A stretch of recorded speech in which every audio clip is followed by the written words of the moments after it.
Wow, difficult one to get motivated this morning. Tired after a long day yesterday, and it's raining, it's windy, it's generally really unpleasant out there.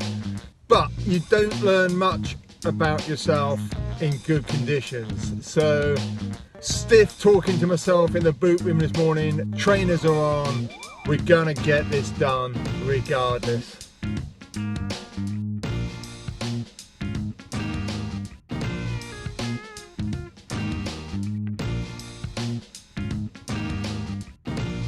Wow, it's always the same, always the same. Never regret getting out there, getting it done. Not once do you regret getting out there, getting it done. And it's never as bad as you think it's going to be. Looking back to 45 minutes ago, trying to put my shoes on to get outside. Motivation's pretty rocky. Am I cold? Yeah. Am I wet? Yeah, very wet. Am I pumped and inspired? Hell yeah! Always worth it. It is always worth sticking your nose in it, rubbing your face in it, getting out there and getting it done.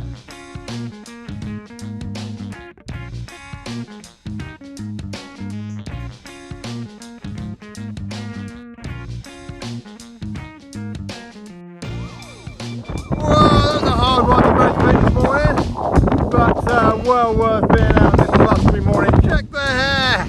Gosh, I need a haircut. There he is, look. He's sloping off to try and hide. I can see you. But what a wonderful morning. I don't know if you can see over there. All the corn is like shimmering in the wind. Oh, absolutely glorious to be out this morning. Well, there's 8k done. Felt a bit guilty for not supporting Guy this morning, but I got to head back. Bit of a workout with the family and then brunch. Love a bit of brunch on a Sunday. So hit me up, tell me what you're doing this weekend. And yeah, I'd love to hear from you. And if you haven't listened to it yet, check out Alex on Cool Conversations from last Thursday. I think it's the best one yet. I'd love to hear what you guys think. Catch you soon.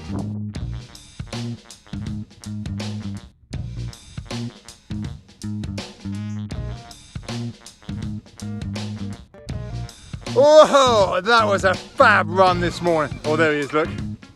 Just see him, he's hiding. Really great run, but one that's a bit tinged with sadness. Today I was supposed to be flying to Pakistan, and great expedition. And although I know that the mountains never go anywhere, I'm just not sure if the opportunity is going to come round again with the same team. The team was definitely going to make this trip something special. And that really made me reflect on my run. About the importance of seizing opportunity as and when it arrives, especially if that opportunity resonates with you or you see possibilities or positivity in it. Because we never know if it's going to come around again. And once it's gone, more often than not, it's gone forever. So we've got to grab it while it's there. So yeah, a little bit sad today, but I'm not going to let it get me down. It's the weekend coming up. We are in this together. We will get this done together.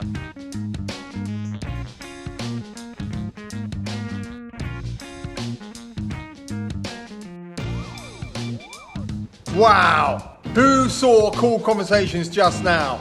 I'm so pumped over that one. That's probably, I think, the best one we've done. What a guy Alex is. So humble, yet so full of insight. Anybody that thinks that he can be pulled across the finish line in the Cotswolds 4s being spare baggage, come on Alex. Whoa, I'm just blown away. I'm speechless. If you missed it, I'm going to put the link down here because you've got to listen to this one. It's the best cool conversation thus far. Alex, I owe you one. You are a legend.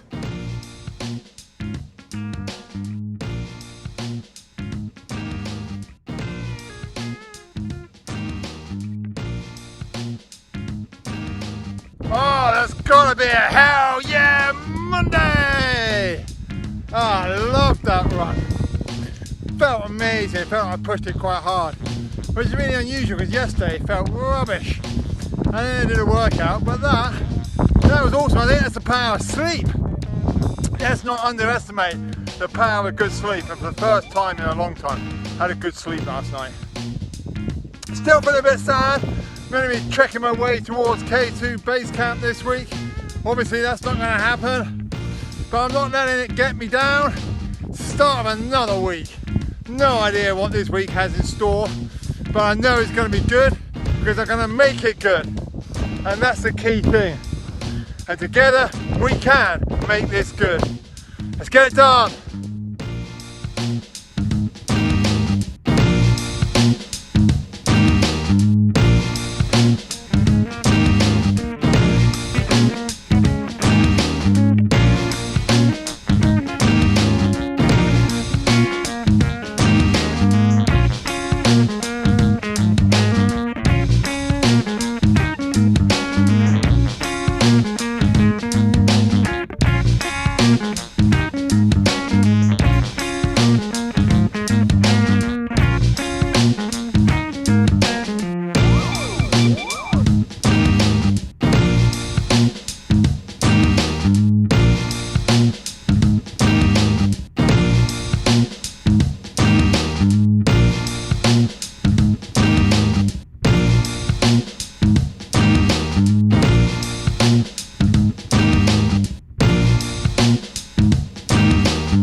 Wow, it's Thursday. Welcome back to Cool Conversations. What a week it's been. Now, the guest lined up this week, it's going to blow your mind. Honestly, the guy has been there, done it, ridden it, driven it, jumped off it, probably skied down it, double backflipped off of it. Incredible. We'll get to him in just one moment. But before that, we've got a competition.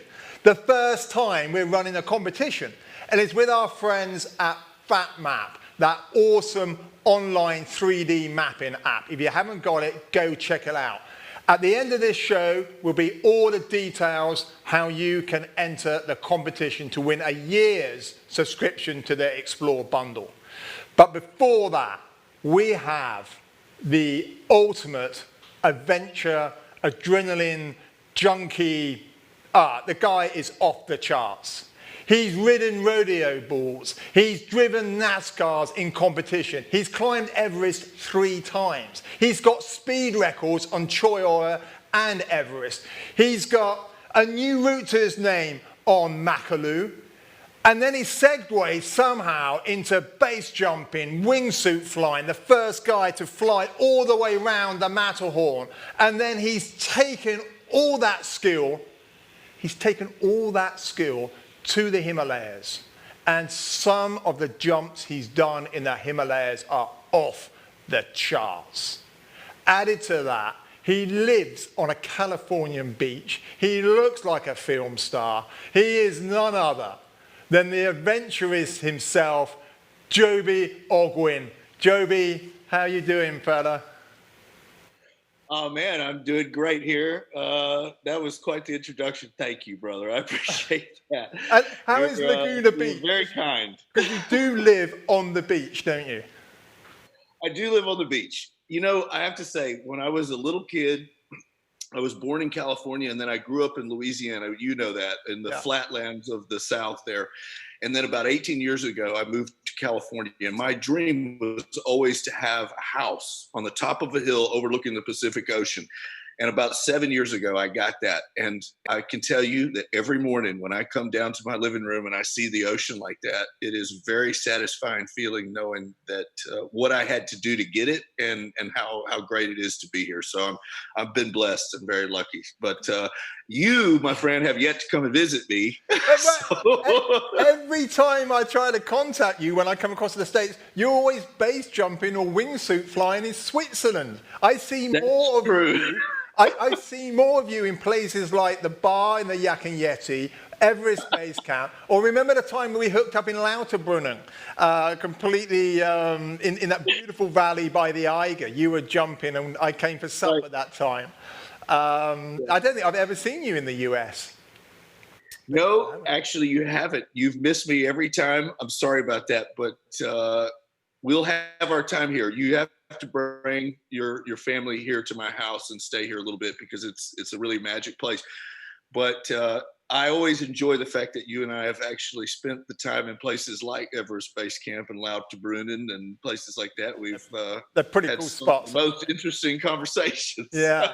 So I mean, I think I first met you in 2000 and would it be 5 or I forget when you were on Everest, 5 or 6 maybe, and you were this weird enigma that never came out of his tent.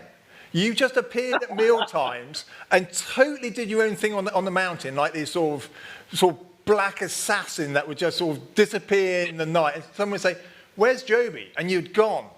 But you spent all your time in the tent, in the raging heat. And I mean, what were you doing in there? I guess you could say I was meditating or visualizing the climb as it was coming up. No, I was probably reading a book or listening to music, man. Just biding my time. Like because when people mention Joby, that's what I think of. You had that little orange tent. And you had a heap of tech in there, because you've always been quite tech savvy, and we'll come back to that later. You had a heap of tech in there, and it was like an inferno. For those who don't know, at Everest Base Camp, when the sun comes out, it gets pretty damn hot, doesn't it? It does. People always, I think, imagine Everest or the Himalayas or the mountains like you and I climb all the time as being places that are just cold all the time. They think we're in those big down suits 24/7, and it really is the opposite. In fact, somebody asked me the other day, Kenton, said, what do you think? It was a movie producer guy. He said, do you think you have an advantage? Like, you climb really fast, you did some things in the Himalayas. Do you think you have an advantage because you have like a big VO2 max or your lungs or something? I said, no, I grew up in the South in a really, really hot place that gave me advantage because everybody thinks it's cold up there. And some of the hard days are actually bloody hot, man. And so for that reason, I thought maybe I had a little advantage in that way. Yeah. Maybe. So you mentioned you grew up in the South. So you've already mentioned you were born in California, moved to Louisiana, and it's pretty flat there, isn't it? And from what I can gather, your parents weren't massively, they weren't climbers, or they didn't have that adventure gene in them. So where did the inspiration, because from a very young age, I read somewhere from quite a young age, you set yourself a target of climbing Everest, and you systematically went out and did that. Where did that inspiration, where did that ambition germinate from? That's a great question. I coming from a place that's that flat, where my parents, everybody always assumed, I've had this a million times. They say, oh, you must be from, your family must have taken these big trips to the mountains. I said, no. I'm the same. We're underwater. Time. Yeah, I get it as well. I grew up in London. There's no mountains in London. Right. You understand. Exactly. Yeah. And so you go, well, where does that inspiration come from? For me, actually, Kenton, it was, I had the travel bug. I wanted to travel. And I, at the time, probably wanted to be a photographer when I was younger, in my early teens. And then after a little while, I started traveling, and I realized I'm not a very good photographer. So there's that. But I still felt like that I could find a way to make a living out of being in the wilderness, the mountains, and the outdoors. And that's really what gave me my ideas. When I was a little kid, my mother, I remember, took me to a museum in Chicago. And in the museum, they had an IMAX theater. And in that theater, they were playing a movie about Antarctica. Mm-hmm. And when I came out of that theater, I remember telling my mom, I said, man, I'm going to go there one day. I'm going to go to Antarctica. And she said, honey, only scientists and stuff get to do that. I said, well, then I'll have to be a scientist or help the scientists somehow, to do it. You're right. I always had this idea of travel and adventure. And I guess it just really came from inside of me. I had really to motivate myself to go and find a way to make those things happen at a very young age. To get to Everest when I was 24, that took some ingenuity. I had to really find the resources and work with a lot of people to do it.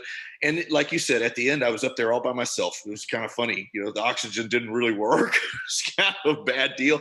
We didn't have any real fixed ropes or anything. There was, it was me and Willie Venegas, I think, on the top, and a couple Sherpa guys who followed us up there from another expedition. It was great. We had it all to ourselves. I miss those days and that kind of adventure. But, that was a younger man's game at the time, too. I was much younger. I'm 46 now, turning 46 in August. You can't use that one. I'm a year older than you, Joby. You can't. I know. You can't use the age card here, young man. Oh, no. But it is worth pointing out that, you first climbed Everest, in 99? Yeah, that's right. And it was a very, obviously the mountain's the same, but the infrastructure around Everest back in the late 90s compared with now, they're poles apart. You almost could have been climbing a different mountain. And then 2 years later, or 3 years later, you found yourself on K2. You went to K2, did you not, with our mutual friend Henry? Yes. And as often happens on K2, K2 was a shutdown year that year. And no summit on K2, but obviously the enthusiasm wasn't dampened at all. No, it's funny that you mentioned that expedition because it was one of my very favorite expeditions. We only got about halfway up the mountain, and it snowed, and we were there for 72 days, and we had avalanches coming down, and it was a rough season. If I'm not mistaken, I think it was maybe the second or maybe even the third season in a row that nobody had summited at that time. And like you said, back in those days, the way that the infrastructure is laid out and the technology and things work, it was vastly different. And but what I remember about that expedition was we had about a dozen people, and everybody was super cool. And I never laughed on an expedition as much as I did that one. And we didn't climb jack. That's because you've never really been on an expedition with me yet. And I know. It's not because we laugh together. More tent time with Kenton. Yeah, but people normally laugh at me, not with me. That's the difference. But it's interesting how you say that the people were all really cool. And I do wonder sometimes, going back, say, 20 odd years, you really had to climb the mountains. You know, the infrastructure wasn't there. We didn't have the big Sherpa support on Everest that we have now. The oxygen delivery system was perhaps a little bit flaky, and we come to your own experience on that in a minute. So you went to the mountains with, I think, a somewhat different philosophy to the way that a lot of people go to the mountains now. And I think that's one of the reasons why maybe those teams back in the day were, but I remember them myself. They were perhaps more fulfilling back then, even though half the time we wouldn't see the summits, let alone get up them. For lots of reasons. I mean, we didn't have weather forecasting, for instance. We didn't have the Sherpa infrastructure. The fixed line was that rubbish Korean polypro that you wouldn't hang your car off, let alone your life off. But it was character building at the same time. Yes. That's what I loved about it. Now, yep. I'm fascinated by how you became pretty much neighbors with Simone Morrow. So there you are. You're this already superstar young American. I wouldn't say kid anymore. You're now early 20s. And how did the move to Italy come about? I perhaps should set the scene. So Simone Morrow still today is considered one of the very best alpinists that's ever lived. And you two became really tight, didn't you? And you moved to Bergamo in Italy. What prompted, I mean, a boy growing up in Louisiana, next thing you know, you're in North Italy and one of the most cultured places in the world. How does that work? I was definitely fish out of water. I don't know how I got there. No, that's an interesting story. Quickly, though, I was traveling, and I was basically in between expeditions. I know you can relate to this, Kenton, where you do an expedition in the springtime in the Himalayas, and you do an expedition in the fall, of course. And in between, you have to find something to do. There's the monsoon. Well, I had a summer where I had, I was so poor I couldn't afford to fly back to the United States, basically. But I could get a cheap ticket to Bergamo. I think I took the train the last miles there, whatever. I had quite nothing. And I was good friends with Simone because I had met him in 2001 where he saved this British guy on Lhotse. Oh, on Lhotse. And I made friends. That was quite a famous rescue on Lhotse, which Simone kind of made his name on the back of that. He really did, and to back that story up, I was there with Iñaki at the time, and we watched him rescue this kid, who really, he was a decent, strong enough guy, young kid, but he really didn't know what he was doing on a more technical peak like Lhotse, and he got himself in a pretty good bind. And I didn't really know Simone at the time, but I was standing at Camp 2, and the sun was coming down, and you could just kind of see the shadows of these guys moving on the face. And Dennis and Simone had gone and rescued this kid and the Polish woman, Anna. And I remember standing there with Iñaki, and we saw Simone go kind of over the turtle. And then he was there at this place where this kid fell. And he lost a crampon. He was just kind of there, going to die for sure. And I see Simone moving back across and up the turtle. And I said, oh, he had to leave him. And Iñaki kind of punched me in the side. He goes, no, dude. He goes, he's carrying him. And he was. Wow. And that was quite something to see. And when Simone came down, I made friends with him just by default. And he said, hey, you should come, see me in Italy. And I said, well, you should come see me in California. I lived in Santa Barbara at the time. Well, him and his wife, about a few months later, came and saw me in Santa Barbara. And they stayed there for about a week, and we had a great time. And I remember because Simone and I would go and train, and he said, you need to be training a lot harder. I'm like, okay, fair enough. Well, he's an animal. He's an animal. And so, but I believed him. I couldn't keep up with him. I'm like, all right, I'm going to do this. So I went to see him in between expeditions, to answer your question. And I was there in Bergamo, which is a beautiful, beautiful place, a great place to train. And somehow it came up that the apartment above him was free. And I said, I'll take it. Wow. And so that's really how it worked out. And it was great because we did some really cool expeditions. I learned how to be, in a lot of ways, a professional mountaineer, professional athlete, based on what Simone had already accomplished. He was quite a bit older than me. He had already done quite a lot. He understood what it took to acquire sponsorship, to do TV and film things. And what I realized very quickly was that I could learn a lot from this guy. I learned how to train to the point where I could outrun him, and wow. on good days, and he gave me a little credit. He said, all right, now you're training hard. He said, run to the next village, have a pizza and a glass of wine, and run back. I said, where's the next village? He goes, 12 miles away over the mountain. I did that once a week until I got where I could keep up with him, basically. But he's a world-class person and a world-class guy. A lot of people think a lot of things about him, but I spent a lot of time with him, and he was very kind and generous to me in his knowledge, in his generosity of introducing me to a lot of certain people. I had dinner with Walter Bonatti and wow. Achille Campagnoni, before those guys were a little more out of the way. With Simone, I had dinner with Reinhold Messner at his castle, and things like that, so I was very happy, or, invited to things at least, and met some of these guys in ways that I had never, would have imagined, heroes of mine in that way. So Simone was always very kind and generous to invite me to things like that, and showed me how to be a professional. And so that was cool. It's like playing basketball with Michael Jordan in some ways. He was just a little bit further advanced than kind of all our group. He was just a little ahead of things. I think, to be honest, to give Simone credit, I think he was ahead of a lot of people at that time. And to a certain extent still is. I mean, he's still carving out a name for himself on the big peaks. He still rock climbs super hard. I remember one of the first times I ever met him, I was having a cup of coffee with him, and he kind of looked at me in the way that he can and said, I can tell you're a real climber.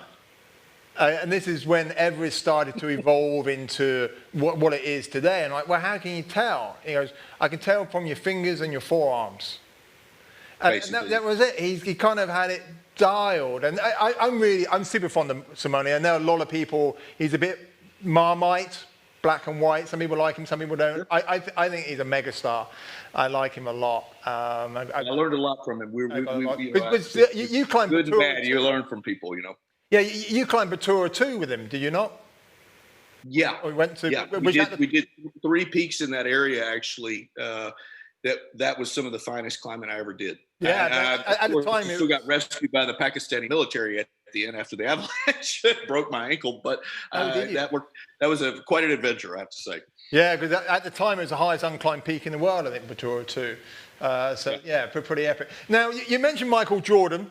I read somewhere that you taught yourself how to dunk a basketball in 10th grade. You got cut from the team. This is what I read. You got cut from the team. Now, I know you. That would not sit well with Joby.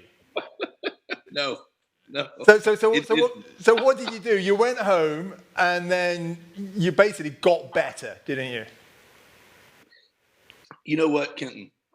I never really had any God-given talents that were that great, but I never minded training really hard or working really hard to try to make up the gap of my lack of talent. So, yeah, I did. I got cut when I was in 10th grade. My father played basketball and was really into basketball, so he really wanted me to excel at that. And to be honest, I was not as interested in it as he was. But I took it as a challenge when I got cut. They cut us because there were not enough uniforms for everybody. And if I remember right, I thought, why not buy some more uniforms? That seems like a simple solution. Apparently, it was not.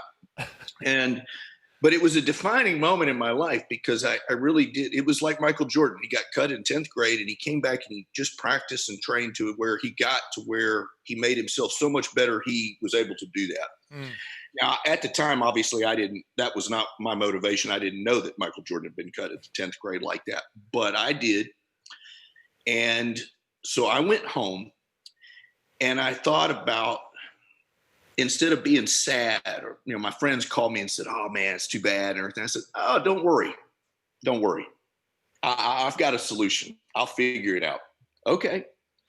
So my solution, after I realized what is the essence of basketball, what does it take to dominate the game from a scoring point of view, a defensive point of view, all the different aspects of the game. And what I realized was the guys who can jump the highest can dominate the game. Now, I'm a small guy. At the time, I was a little bitty guy. I was maybe 5'10", 150 pounds, like light, skinny guy. Couldn't do much. So I went home and I asked my father to buy me a new basketball goal that you could adjust. Went to Walmart, $100, little concrete, boom, it was there. It started at 8.5 feet. So I could just barely dunk the basketball at 8.5 feet, but then I got where I could do all the tricks, 360, in the driveway of my parents' house in my spare time, which I had a lot of since I got cut from the team. And then I would put the basketball goal up 6 inches higher each time until I got to the regulation height of 10 feet, and then I could do all the tricks. And so the next year, when I came back to try out for the basketball team, I could do all this stuff, but nobody knew. It's one of the greatest days of my life. Into the summer, school starts, basketball tryouts, junior varsity team. I'm in the lineup. My friends are there, got some new guys, blah, blah, blah, blah, blah, big guys. And I basically, you got the 2-line layup, warming up, everything. Guy throws me the ball. I go up and I'm just, boom, hanging on the rim, kind of jerking it down. Breakaway rim, like, ugh. And everybody in the gym just stopped what they were doing. Like, stopped. They were like, holy, what the hell did just happen there? And the coach came up to me and he said, what was that? Like, what did you do? They thought I was using the strength shoes or the jump box or the weights or something. I'm like, no, I just figured it out. And ever since then, in those games, I was able to do what I thought I could do, to the point where we won the state championship that I was in high school all 4 years in a row.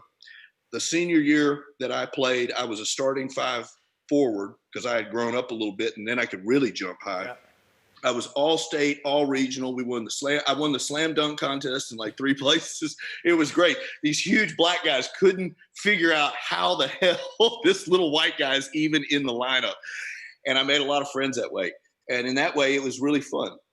We had a lot of fun with that. And when I think about that, it seems like a million years ago, but in a lot of ways, it was the driving force that made me realize that if I train hard enough, I can compensate for my lack of ability or lack of gifts that have God-given physical gifts, to the point where I could achieve my dreams, which really where I wanted to go is where you and I spend all our time, and that's the mountains. Yeah. No, it's interesting.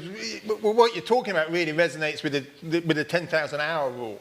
If you something in your wheelhouse and you keep practicing 10,000 hours, and you become like world class at it. And I know there's a lot of people who say otherwise. There's got to be an innate talent. But listening to you with your training with Simone, training for the basketball, you're clearly one of these guys that has a deep-seated determination with the ability and the dogged mindset to apply yourself, which is taking you, is elevated you to the level that you've got to. Again, I was reading somewhere about you saying that, and I'll try and put it in my own words. I was reading, and it said somewhere that Joby perhaps isn't an elite alpinist, and maybe he's not at the very elite level of wingsuit flying.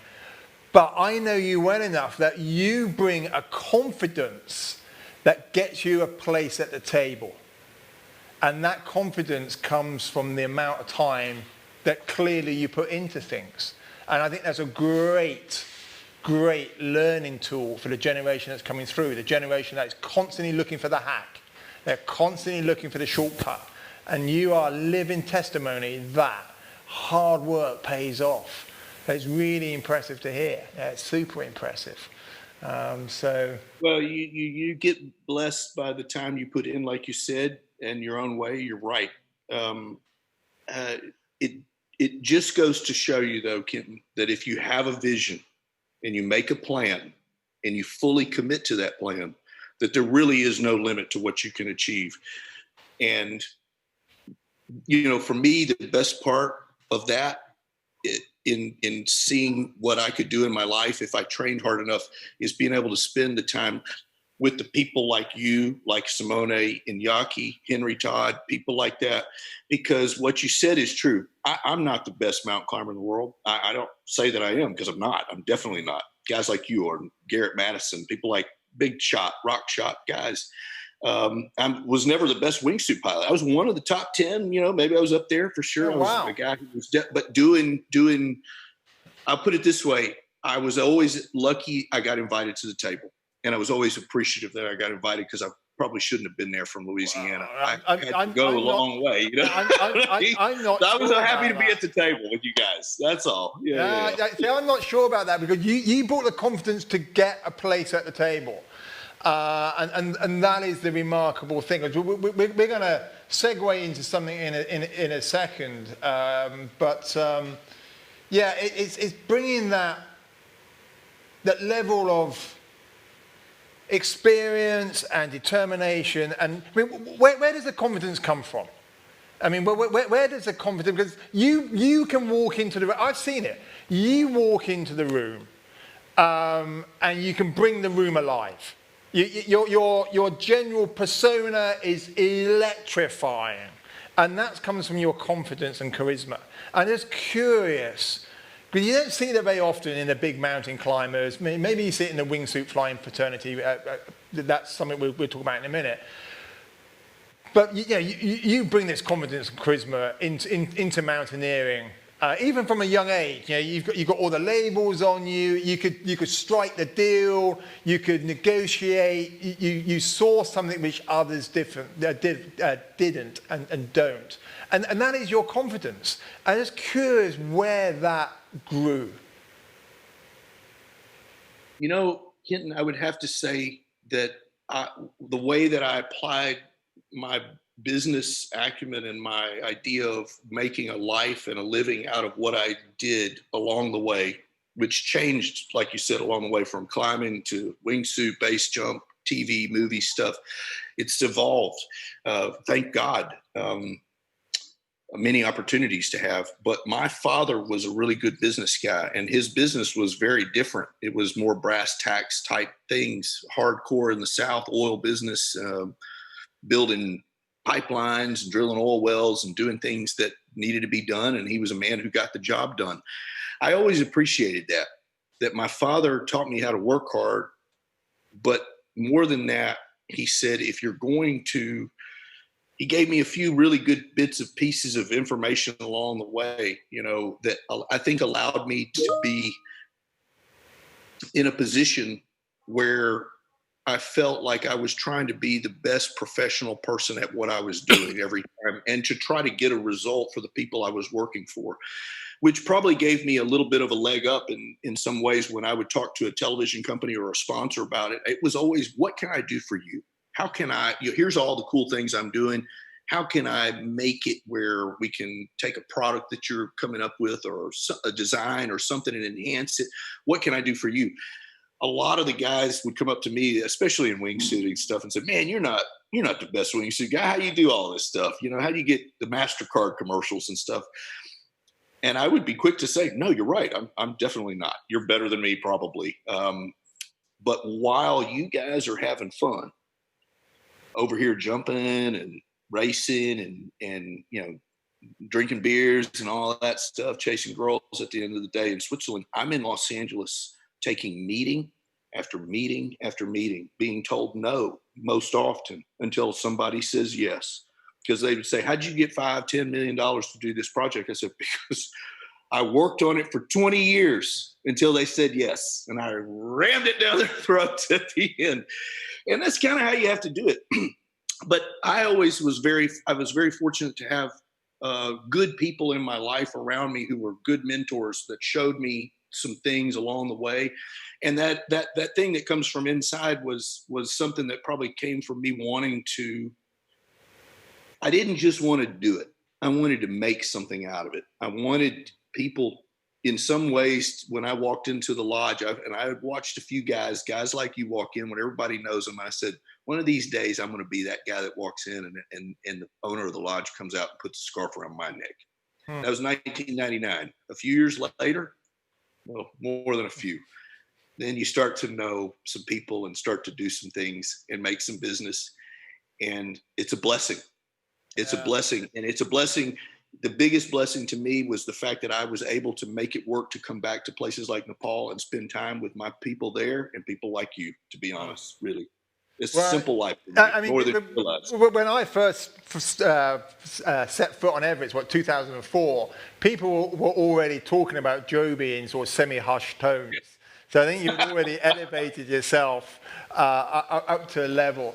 Now, so I think it was 2008.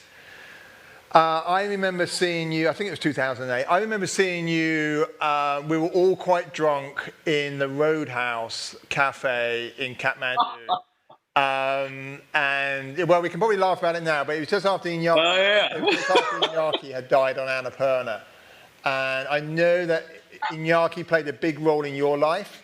And it was a sad, sad day. And you were kind of sitting, I can visualize it now, where you were sitting.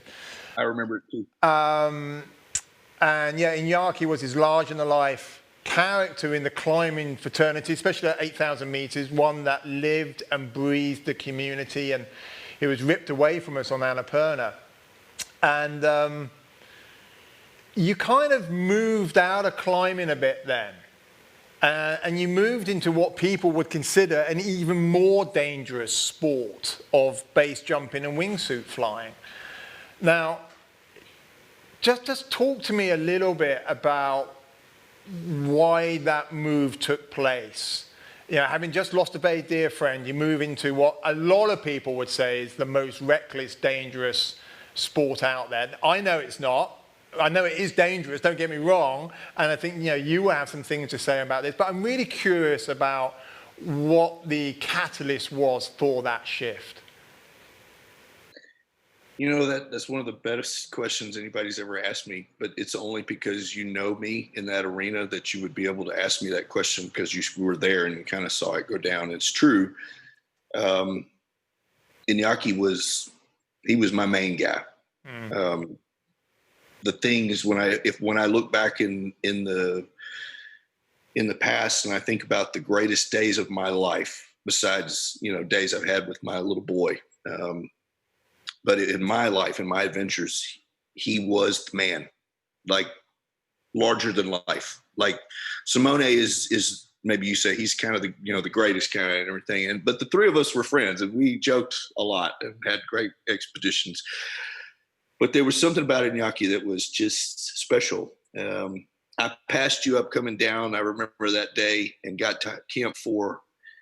And my father said, I called my dad. I said, "Hey, I'm good. I'm all right. I'm on my way down." And he said, "Buddy, I'm sorry to tell you." He said, "I figured I should tell you before somebody else does." Iñaki died on Annapurna. And I think I was so delirious and screwed up from what was happening because I ran out of oxygen up at the top. I'm pretty sure I remember asking you if you got any extra bottles, and you were like, "No." I was like, "Yeah, never mind. I'm just going to keep going down. It's fine. I'll make it." And I wasn't sure if I was delirious or not. But then when I got to base camp, Henry crawled in the tent with me and said, "I got to tell you something." Yeah. And then the finality of that happened. And I think that really was the catalyst of me saying, I think at the time I wasn't, there was a time, I'm sure you understand this, Kenton, where you have a list of things that you want to do and you have them in your mind and these dream climbs that you want to do. And at the point when Iñaki died, my list had already been ticked off for the most part. The things I really wanted to try or do, I had done most of it. And so I thought, I'm going to figure out a way to experience the mountains in a different way with a different group of people. And I was incredibly blessed and lucky in that transition was very quick because I had started making TV shows for National Geographic, and it facilitated me being able to learn how to base jump very quickly. In just like a few weeks, I was already in and surrounded by the best guys in the world, from the show. And I thought, man, this is it. This is what I want to do. Everything was different. Everything moved faster. When I found the wingsuits, it was, it's like, slow going in the mountains until I found that, I could charter a helicopter in Switzerland and fly around the Matterhorn. Well, that's pretty fast. I'm going 140 miles an hour. Boom. So that was kind of how it worked. I saw a guy that had a wingsuit on the first movie I made. And I said, where did you get that? And he said, why don't you come back next summer and I'll show you? And I did. And I kept going back to Switzerland for like 5 or 6 months out of the year, every year for about 14 years until I was the master of the wingsuit. I was a master of base jumping. And of course, I was always able to go back to Los Angeles. And what I did basically, Kenton, was I figured out, people said, how'd you make money from that? When everybody was trying to get a GoPro sponsorship, I was making a TV show that was sponsored by GoPro for $1 million. Like that was how my mind worked in a different way. I'm like, we're thinking bigger. And in fact, what I did was I had sponsorship from a few companies like Oakley. And I said, I'm going to spend all that money on helicopter time until I figure out how to choreograph the flights to where the guys are flying with me and we capture it. And then I can take that footage back to LA. And when I did, the people were like, well, that's not real. I'm like, no. Not only is it not fake, that's me. That's me flying like a foot away from the mountain. So that's how it worked. I was able to showcase that. And then I was able to get the jobs from documentaries to Hollywood stunt work stuff to the real technical filming things.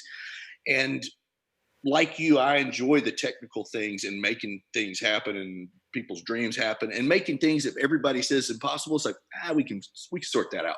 You know what I'm saying? It's just incredible. I remember somebody sent me a link. This is like years ago, and maybe it was Henry or I don't know who it was. Sent me a link and said, "Check this out." And it was a trailer to your film, not your film, a trailer to your series. Was it Adventure Maker, something? And then yeah. I remember watching this thinking, "Oh my God, this is so Hollywood." It's like, and one man's mission to change the way we look, and but then when you actually dived into it, it left me open mouthed. There you are. The premise of the series was, this is 2007, so this is just before the whole Everest thing.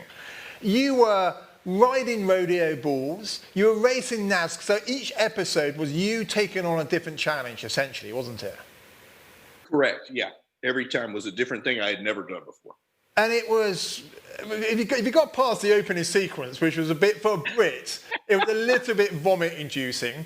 But when you got through that, it was a very raw, honest, emotionally charged sometimes, portrayal of something that every boy and girl these days would want to do who's in adventure. It was beyond epic. And that, to me, seemed to throw you beyond the level that I'd seen anybody go before. Would that be about right for the time scale of things taking off? Yeah, I would say that. And again, a lot of things are about timing, and that timing really was perfect for me because at the time, there were certain shows on TV that I would say I was in competition with, somebody like Bear Grylls or somebody who was like demonstrating something. And I remember telling the crew and my director, like, I want to make sure that this is all legit, that we are doing things where we're not just saying, here's what would happen if I was in the race or how I would do it. I want to be in the bloody race with 18 other guys, figuring it out. And in fact, we did that. And I can say that in every movie I made, whatever, couple dozen documentaries, those were some of the best ones for sure. But, if you look at it, I always had a helmet on. I could always die. I was actually out there doing it.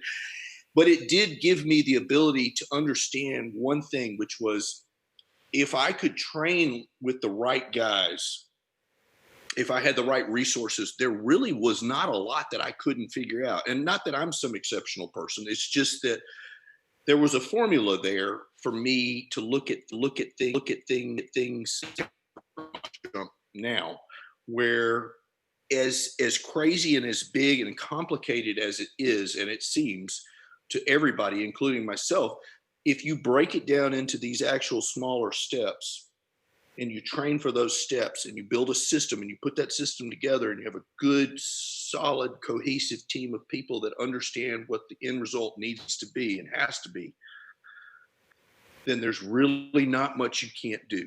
Like landing on the moon, man. I mean, it seems impossible, but you know, it's like getting to the top of Everest seems impossible. But if you've got a team of people that are determined and smart, you can figure it out. Just like jumping off the summit. There's always a little luck involved and good timing, but you know, like I said, I was really lucky to make that transition over to that thing because I'm good at little technical things. Yeah. I'm not really good at much, but those technical things paid off for me. Yeah, I think you're being a bit humble by saying that you're not particularly good at lots of things.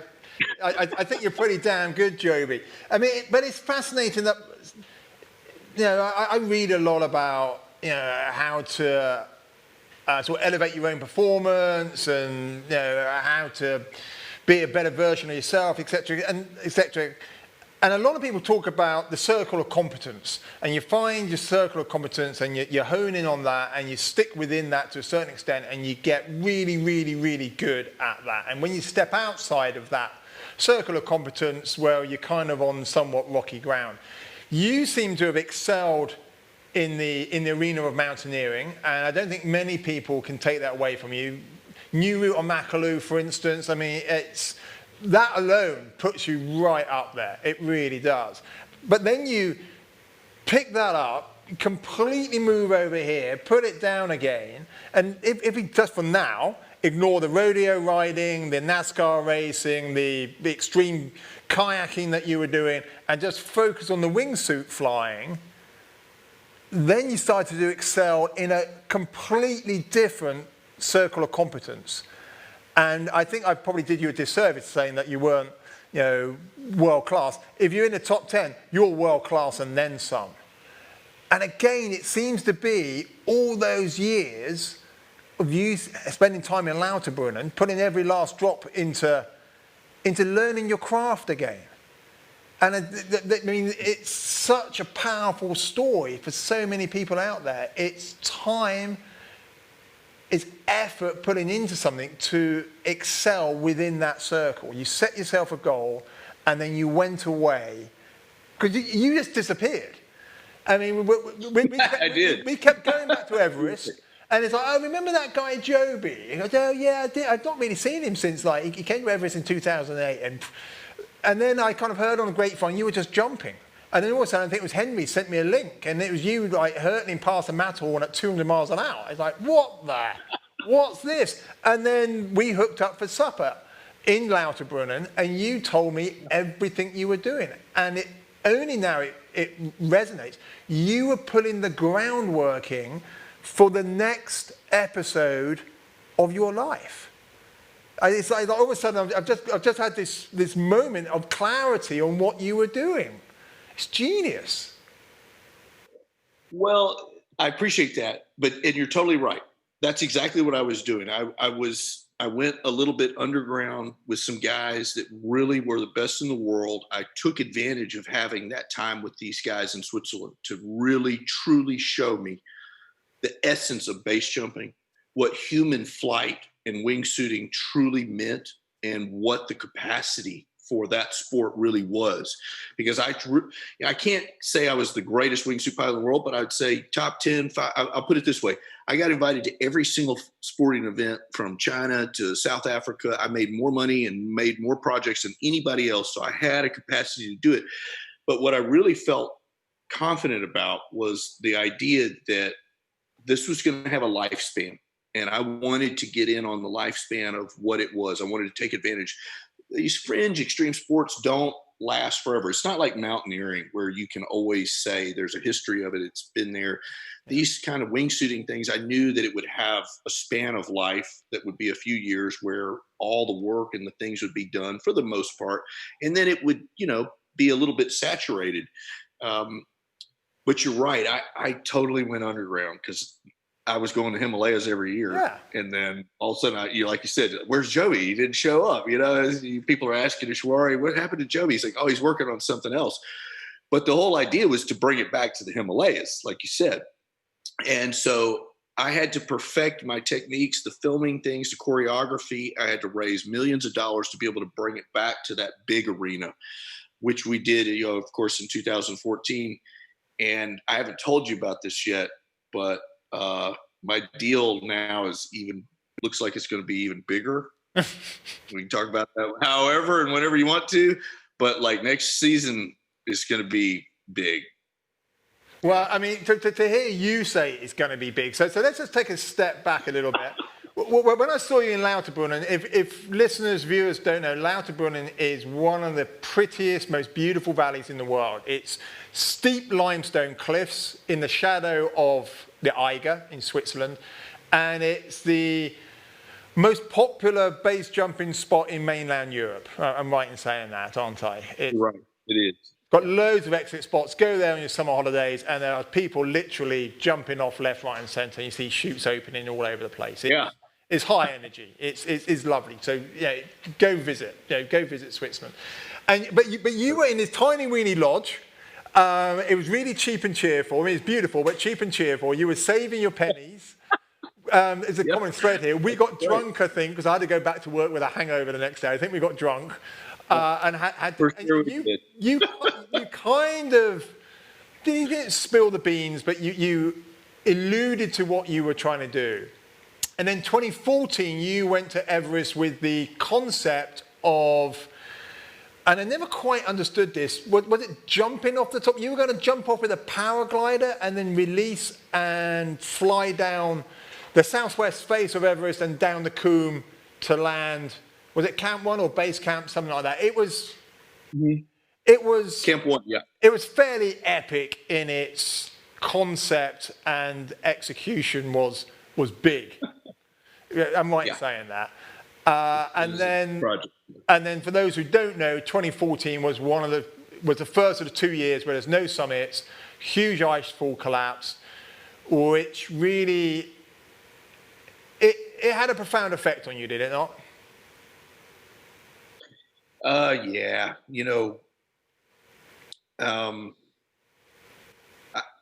I don't ever feel sorry for myself in that position because you just shouldn't. But you know how it is, Kenton. You came a little bit later than me to the Himalayas, but not much. It's like you start going there, you start making friends, and then you start making family in those parts of the world that you go every year and you work and you do things and you bring business and you make business, and it's all good, positive things and in a lot of ways. But, nobody could have ever expected what happened that time. Mm-hmm. And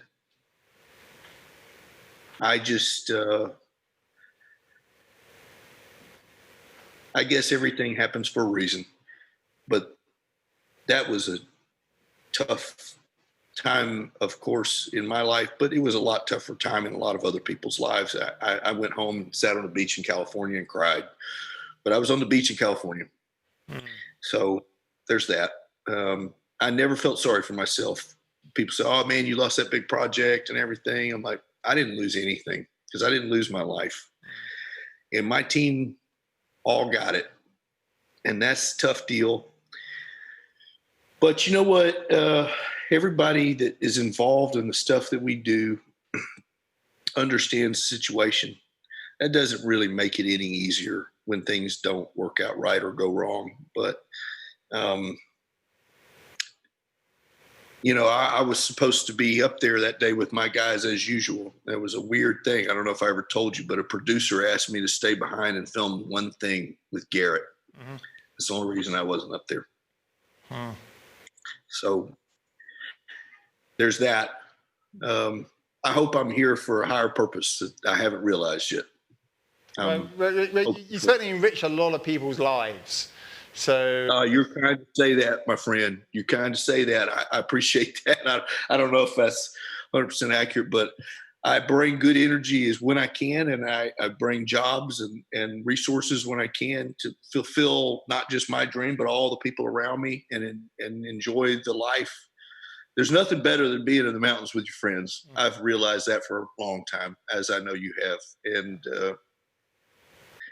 then we're really the lucky ones. Yeah, no, for sure. And listen, we're not going to dwell on it, but for those who don't understand, 2014, there was a massive collapse of a Sirac above the higher part of the Khumbu icefall, and it came down and it obliterated essentially the route up to Camp 1, Camp 2, the higher reaches of the mountain. And I think, was it 6 of your team were up there that day? And 8. 8 total. Yeah. 8 total. My 3 guys, my main guys that were with me, they all got it. And then we had, of course, NBC and the other team members. Yeah. So a total of 8 out of the 16. Just total 16 deaths.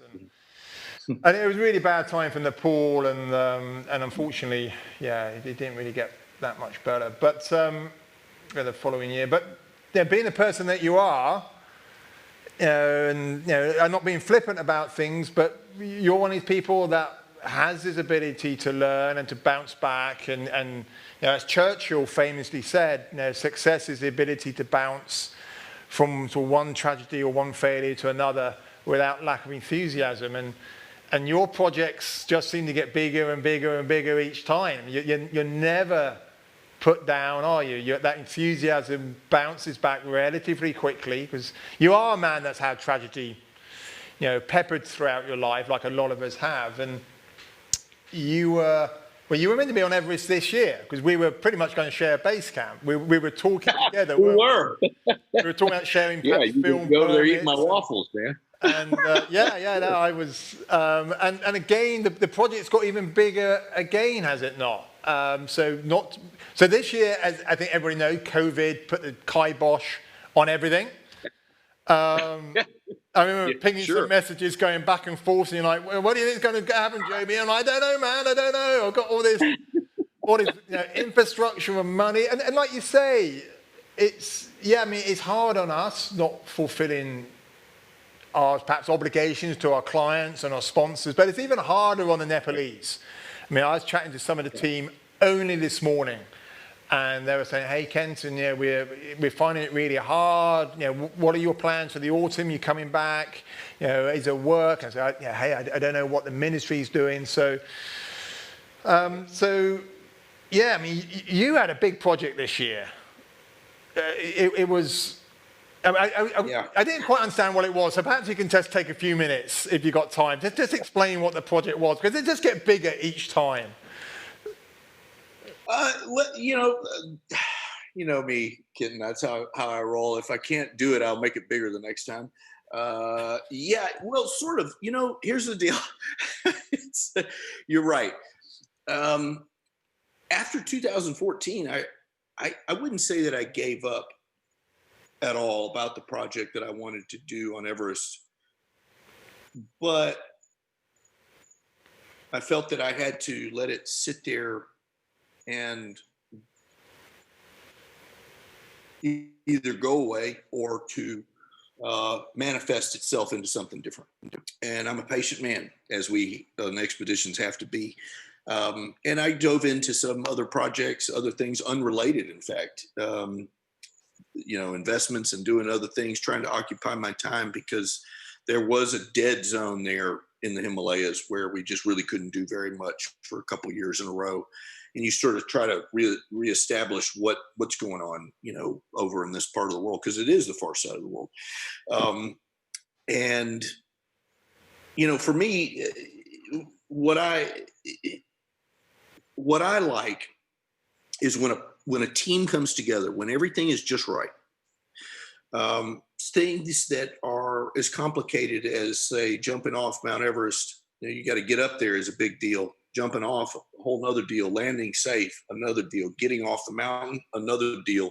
getting out of there with all your team coming off the mountain, yet another deal, all these layers there.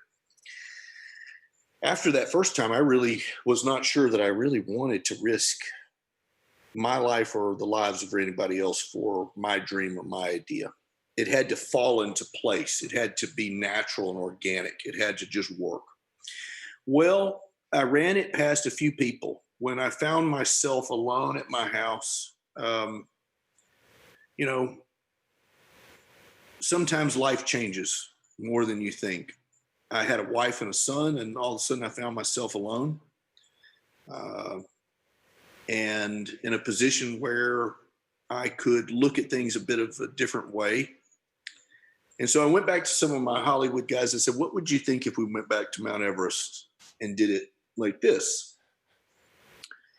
And I had a lot of people saying yes to everything. It's a great story for a lot of different reasons. It's the ultimate comeback story. And I like telling that because I like to motivate and inspire people when I can, in the little ways, the tiny, tiny little ways that I can. That's a good thing for me. And so I have a really great network of people here in California to work from. As far as resources, the Hollywood part of it is certainly there, where you want people to be able to see what you made. Mm-hmm. And that's part of the process as well. And so what I did was I went back to the biggest people I could and said, I want to do the biggest thing in the world again. And I want to tell this story. I want to tell it in a very different way, a very humble way, in a very inspiring way. And so we're making our roads towards that. What I found just in the last 72 hours, Kenton, is that what people believe in this project, they believe it's not about me. It's bigger than me, bigger than Joby. But the Joby guy tells the story because he's just a little guy from Shreveport, Louisiana, that came from jack shit to go and do these things. And I think that's inspiring. If I can make it inspiring, people, you know, think a certain way, then that's good. But most people can't relate to going to these places that we go, my friend. And so we have to bring it to them. And I like being able to do that. And so that's what I've done is in the last few weeks and months. And as I work out my plans for the next few months until we get to be at that base camp together next door, don't snore too loud, my friend. Come over and knock on your tent. No, and I want you involved in this too, because I think it's quite poignant and you're very much a part of the story, and I love that. This time we're going to do it. Well, that's the Joby spirit coming out. You can't keep a good man down. You really can't. So we've got to bring this home at some stage. I mean, I could talk to you all night long, but I know I could talk to you too. I just miss you, bro. You're too kind. But listen to beer. Well, yeah, we should be drinking beer. I've just got coffee. I mean, there's a couple of things that I need to know. Now, I've always been tempted, but never base jumped. What goes through your mind? I know you've done hundreds of jumps. I mean, you jumped out of a helicopter over Everest once, did you not? And then landed at 17,000 feet. Yeah. What goes through your mind? Because obviously complacency can't seep in. You're stood on the edge, you've got your chute on your back, you've got, I don't know, 1,000 feet, 3,000 feet, whatever. What goes through your mind to make you take that step?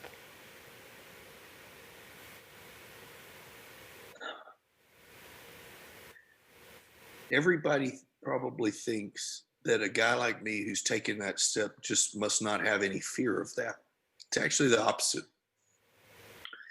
I have a fear of heights, probably more than most people. It's a weird thing, right, for a mountain climber? Yep. But I'm sure you can relate to that too. You overcome those fears.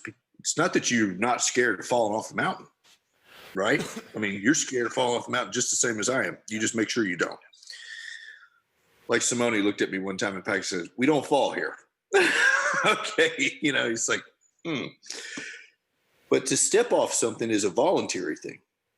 So for me, for example, you can imagine, Kenton, that for 20 years, all I did was practice and train to hang on and not fall off the mountain.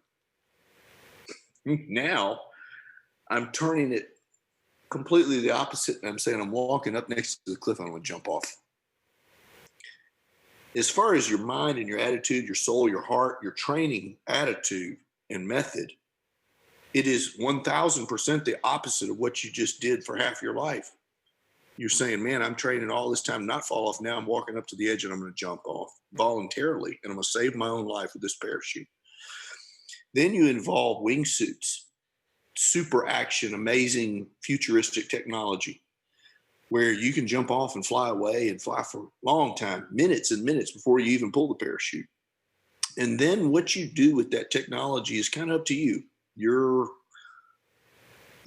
perception, your ability to envision, and your creativity then is up to that. That's where it's like, I'm the only guy, the only guy to ever fly around the Matterhorn. One day I got up and I said, hey, to my buddies, hey, let's go fly around the Matterhorn. I'll pay for everything. And we went over to Zermatt, got over there to Air Zermatt, and got in the helicopter. And for $900, we flew around the Matterhorn. And we went home to Lauterbrunnen that day and drank beer. Adventure happens usually at the least moment you're thinking about it. Sometimes, as you well know, you go, hey, let's go for it tonight, or let's do this, or hey, we're on K2, let's go over to Broad Peak and let's hit that, see if that works. So, you understand more than most people how that works. That's how it worked for me with the wingsuiting thing. At the end, bro, I had nothing to lose. And so I went for it. Wow. Joby, I don't quite know how to follow that up. You've ended the show brilliantly for us just on that. And I said earlier, I think I did you a disservice when I said that perhaps, maybe you're not an elite alpinist, maybe you're not an elite. No, you told the truth, dude, that you're right. Well, no, totally right. You say that, but you're alive still. And I was doing some research into base jumping, and I've got it written down here somewhere. There was, 14 of the top wingsuiters came together in 2013 in China, and 4 of them were dead within 18 months or so. Now, you were at that table, and you're still with us. And it was the late, great Alex Lowe, with reference to the climbing, who's the best climber in the world today? And he said, the one that's having the most fun. I've seen you on the mountain, and everything you do is focused on fun. So going on those two premises of having fun and still being alive, that makes you the very best out there. So I doff my cap to you, sir. I really do. You're quite, quite the man. I appreciate it. You're very kind, and I think in some ways you're right. The guys who, in any case, I don't know about me, but I know that the guy in the wilderness, in the mountains, base jumping, kayaking, whatever the guy's doing, women, men, the people that are having the most fun are the people who are winning the most. That's true. Joby, thank you, my friend. It's been a while. Pleasure. A couple of years ago, we were sharing a beer. Pleasure. Let's share a beer soon, my friend. You be safe over there in California. I think lockdown must be devastatingly hard for you with a beach outside your back door. But, we're all suffering hardships one way or another. Do be in contact, fella. Let's talk about next year. Be safe. Look after that son of yours. I know that he's very close to your heart. So be a fantastic father figure, and we'll see you very, very soon. Joby, thank you. Love you, bro. Take care. Brilliant. See you soon. Yeah, I'll give you a call. Thank you. Peace. So, wow, Joby Ogwyn. I don't quite know where to bring that together. What an amazing career. The ability to segue from one to the other so seamlessly and to excel. So many things in there. There's no shortcuts in life, are there, to being really, really world-class, because I think he is world-class. So we mentioned right at the start about our friends at FatMap. FatMap have done us an amazing competition. All you need to do is like this episode of Cool Conversations on my Facebook page, And share it. Share it and tag a couple of your friends in, and you have the fantastic opportunity of winning a whole year's subscription. 1 whole year subscription to the amazing mapping app of FatMap. It's 3D handheld mapping, fantastic for mountain biking, hiking, skiing, off-piste skiing. If you've never seen it, check it out. Just go to the App Store or wherever you get your downloads from and just search for FatMap. It's an incredible piece of software. And those guys, we've teamed up, we're giving away a 1-year subscription. Like this episode on my Facebook page, share it and tag a couple of mates in. That's all you got to do, and we'll pick a winner next week. And on next week, we'll be same place, same time, right here. So we see you then. Thanks, and I hope you digged it.